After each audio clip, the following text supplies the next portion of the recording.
Gita Shri garden में चल रही श्री शिव महापुराण कथा में शनिवार को श्रीधाम वृंदावन से पधारे कथावाचक आचार्य गौतम कृष्ण उपाध्याय ने भगवान शिव की विभिन्न लीलाओं का वर्णन करते हुए नारद जी के अहंकार नष्ट होने का रोचक प्रसंग सुनाया। उन्होंने बताया कि भगवान ने नारद जी के अहंकार को समाप्त करने के लिए लीला रची और उनके अभिमान को नष्ट किया। कथा के माध्यम से उन्होंने श्रद्धालुओं को अहंकार से दूर रहकर भगवान की भक्ति एवं सद्मार्ग पर चलने का संदेश दिया। कथा श्रवण के लिए पूर्व विधायक दिलीप सिंह शेखावत, अभिभाषक संघ अध्यक्ष विजय वर्मा, सचिव जयेश जोशी, सह सचिव राजेश पाटीदार, पूर्व अध्यक्ष राजेश तिवारी सहित अभिभाषक संघ के अनेक अधिवक्ता उपस्थित रहे, जिनमें जैना श्रीमाल, आशीष सनोलिया, दीपक सिंह नेगी, प्रीति श्रीमाल, लक्ष्मी रघुवंशी, दीपमाला अवाना, अफरोज खान एडवोकेट सहित अन्य अधिवक्ता शामिल हुए।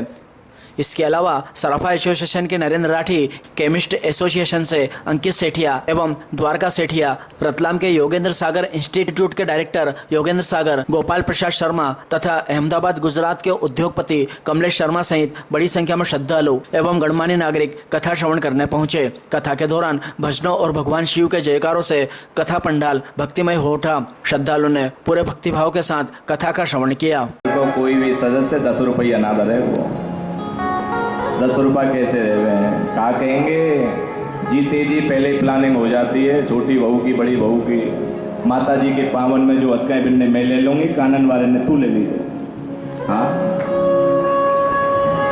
होता है, होता है। और कहीं एक बहू ने ले लिए, पैरों वाले भी, कान वाले भी, नाक वाले भी, और फिर जो महाभारत होगा उसके दर्शन भी अद्भुत होते हैं। ये कौन है? और नित्य प्रति दिन रात सिर्फ उनकी याद करके जागो, उनकी याद करके सोइए। कांधे पे धर ले जाएंगे परिवार वाले तेरे, यमदूत ले पकड़ कर डोलेंगे घेरे घेरे। अगर हमने पाप कमाए हैं यहाँ रह करके नागदा शहर में, उज्जैन नगरी में, तो यमराज के गढ़ खींच खींच करके डोलेंगे, मोक्ष नहीं मिलेगा। तुझे जन्म कहाँ मिला? जिसके डर से स्वयं काल कांपता है, और तूने अपना जीवन व्यर्थ में गवा दिया, एक दूसरे की निंदा में गवा दिया, चुगली में गवा दिया, एक दूसरे से द्वेष करने में गवा दिया। तुझसे बड़ा अज्ञानी कौन होगा? कांधे पे धर ले जाएंगे परिवार वाले तेरे, यमदूत ले पकड़ कर डोलेंगे घेरे घेरे, और पीटेगा अपनी छाती, मनवा उदास होगा। 2 गज कफन का टुकड़ा तेरा निवास होगा। 2 गज कफन का टुकड़ा तेरा लिबास होगा। चुन चुन के लकड़ियों में रख दे तेरे बदन को, आकर के झट उठा लेगा वो मेहतर तेरे कफन को। दे देगा आग तुझ में तेरा बेटा जो खास होगा। 2 गज कफन का टुकड़ा तेरा लिबास होगा। मिट्टी में मिलेगी मिट्टी, बाकी की खाक होगी। और सोने सी तेरी काया, और जल कर के राख होगी। दुनिया को छोड़ तेरा उस मरघट में वास होगा।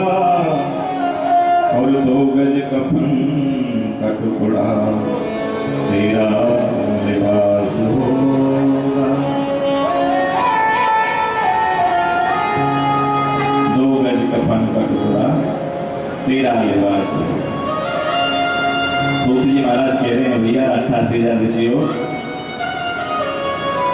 इसलिए भगवान का नित्य जाप करो, प्रभु भोलेनाथ को नित्य भजो। क्यों? क्योंकि नारद जी तपस्या कर रहे थे तो काम का प्रभाव नहीं हुआ।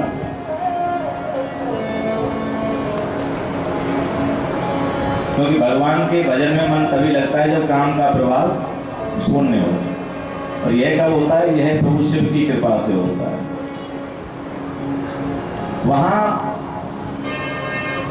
उस स्थान पर काम का प्रभाव क्यों नहीं हुआ? क्योंकि भगवान शिव ने उसी स्थान पर तपस्या की थी और उसी स्थान पर कामदेव को नष्ट किया था प्रभु शिव ने। अब नारद जी को यह नहीं पता कि यहाँ पर पहले भोलेनाथ तपस्या कर चुके हैं, तब कामदेव नहीं आए। कामदेव को डर लगता है। नारद जी भोलेनाथ यहाँ शिक्षा दे रहे हैं। इस प्रसंग से क्या शिक्षा दे रहे हैं? अगर किसी जीव मात्र के साथ, प्राणी मात्र के साथ मैं कोई लीला करता हूँ, अगर मैं अपना दर्शन कराता हूँ स्वप्न में या साक्षात स्वरूप में, तो किसी से कहना नहीं चाहिए शिव मेरे हैं, महाकालेश्वर मेरे हैं, बड़े प्रिय हैं। भक्ति दिखानी नहीं चाहिए। कल भी कहा था, भोजन भजन छुपाओगे, गुप्त रखो भोजन भजन को। दिखाओ नहीं, दिखाओगे तो पाखंडी कहलाओगे, और छुपाओगे तो भगवान के सामने, भगवान के लिए, भगवान के भक्त कहलाओगे। तो इसलिए भोजन भजन छुपा दूंगा। किसी को बताओ नहीं हम कितना मंत्र जाप करते हैं। अपने पास गौमुखी है, माला झोली है, काउंटर है, तो किसी को मत दिखाओ कि काउंटर में आप दिखाने लगे हमने इतना जाप कर लिया। नहीं, जी से नहीं रहा गया, अभिमान आ गया, दौड़ते हुए गए। कहाँ गए हैं? प्रभु भोलेनाथ के पास। प्रभु हमारी तपस्या संपन्न हो गई, हमने काम को जीत लिया है। प्रभु हमारे ऊपर कामदेव का कोई दुष्प्रभाव नहीं हुआ।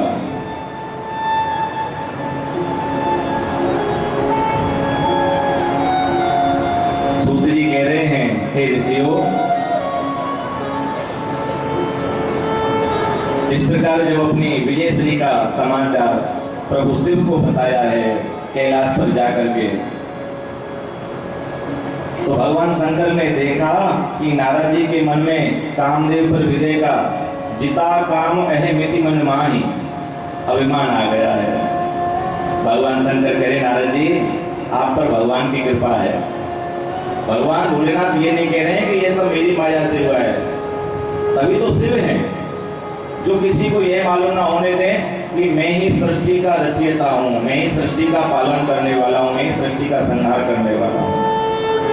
आप पर भगवान की कृपा है, आप उनके प्रिय भक्त हैं, भगवान के धन्य हैं, आपने काम पर विजय पाई है। लेकिन जो प्रसंग आपने मुझे सुनाया है ना, इस प्रसंग को जाकर के आपको नारायण से नहीं कहना, आप भगवान विष्णु से नहीं कहना। नारद जी सोच रहे हैं, प्रभु शंकर भगवान को, भोलेनाथ को मेरी तपस्या राज नहीं आई, मेरा तप करना ठीक नहीं लगा। जैसे प्रभु राम सीलवान है, सरल है, ऐसे भोलेनाथ सीलवान है, सरल है। सीलवान किसको कहते हैं? सीलवान उसको कहते हैं जब प्रभु श्री राम माँ जनक नंदिनी को वन में ढूंढ रहे थे, तो उस समय निषाद राज से मित्रता हुई प्रभु श्री राम जी की। तो निषाद राज प्रभु श्री राम जी को और लखनलाल जी को अपने परिवार वालों से मिलाने के लिए ले गए। और क्या कह रहे हैं वहां जाकर के, प्रभु श्री राम जी को बिठा दिया और निषाद राज बोले ये मेरे परिवार वाले हैं। बोले ये जो बुजुर्ग हैं ये